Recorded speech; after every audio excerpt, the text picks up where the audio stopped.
To my channel உமாவின் கைமணம். நம்ம இன்னைக்கு பார்க்க போகிறது ஒரு சிம்பிளான ஒரு ரசம் தாங்க. எல்லார் வீட்லையும் வைக்கிறது தான். ஒரு சின்ன சின்ன டிப்ஸை ஃபாலோ பண்ணி வச்சேன்னா கம்ம வாசத்தோட சூப்பராக இருக்கும். என்னோட ஸ்டைலில் நீங்களும் வச்சு பாருங்கள். வாங்க வீடியோக்குள்ளே போகலாம். இப்போது ரசத்துக்கு தேவையான பொருட்கள் பார்க்கலாங்க.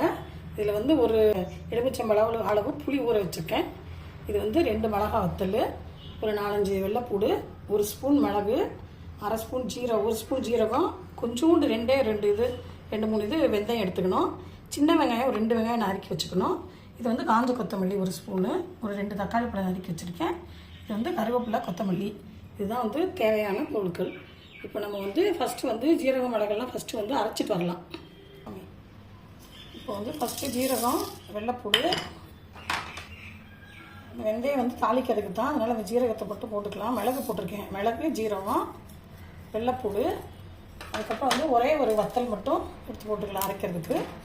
அதுக்கப்புறம் இந்த காஞ்ச கொத்தமல்லி போட்டுட்டு கொஞ்சமாக ஒரு கருவேப்பிலை கொத்து கொஞ்சோண்டு போட்டு இதை தண்ணி ஊற்றாமல் பவுடர் பண்ணி எடுத்துக்கணும். பாருங்கள், 1-2 அரைச்சிருக்கேன். ரொம்ப வலுவிலும் அரைக்கக்கூடாது, தண்ணி ஊற்றக்கூடாது. இதை தனியாக இதை நம்ம எடுத்து வச்சுக்கலாம். இப்போது அடுத்தது தக்காளி பழம் போடுறாங்க. தக்காளி பழத்தையும் போட்டு நல்லா மிக்சியில் அடித்து எடுத்துகிட்டு வரேன். இப்போது அது ஒரு பாத்திரத்துக்கு இந்த புளியை மாற்றிக்கலாம். மாற்றிட்டு அது கூட இந்த நம்ம அரைச்சி வச்சுருக்கோம்ல அந்த தக்காளி பழத்தை போட்டுட்டு கொத்தமல்லி, இந்த ஒரே ஒரு மிளகாய் வத்தல் இருக்குல்ல அதையும் போட்டு நல்லா கரைச்சிக்கணும்.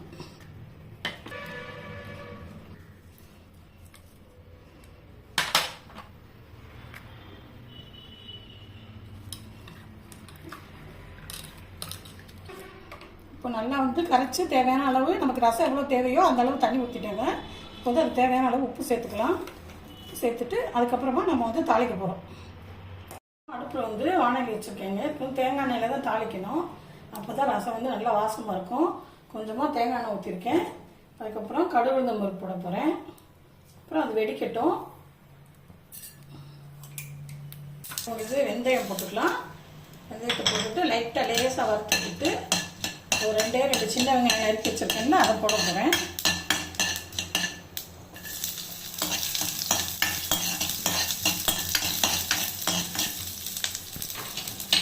அதுக்கப்புறம் இந்த கருவேப்பிலையை போட்டுக்கலாம்.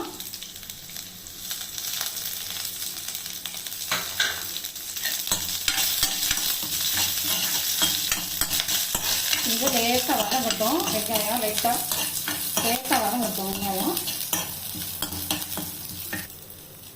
இப்போ இந்த ஜீரகம், மிளகு, வெள்ளைப்பூடு எல்லாம் பவுடர் பண்ணி வச்சுருக்கோம்ல அதை இந்த எண்ணெயில் போடணும். எண்ணெயில் போட்டு நல்லா வதக்கிக்கலாம். 2 நிமிஷம் போல் வதக்குங்க.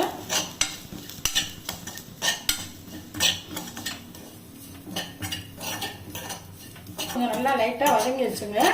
அதுக்கப்புறமா நம்ம கரைச்சி வச்சுருக்கோம்ல புளி, தக்காளி பழம், அரைச்ச தக்காளி பழம் அதை ஊற்றிடலாம்.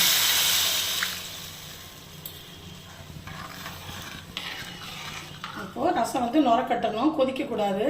நுரக்கட்டினா அப்படியே நம்ம இறக்கிக்கலாம். இப்போ இதை கொஞ்சோண்டு பெருங்காயத்தூள் போடுறேன்.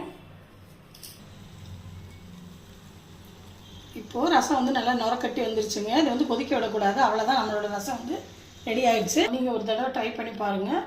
பிடிச்சிருந்ததுன்னா லைக் பண்ணுங்கள், ஷேர் பண்ணுங்கள், சப்ஸ்கிரைப் பண்ணுங்கள். தேங்க்யூ.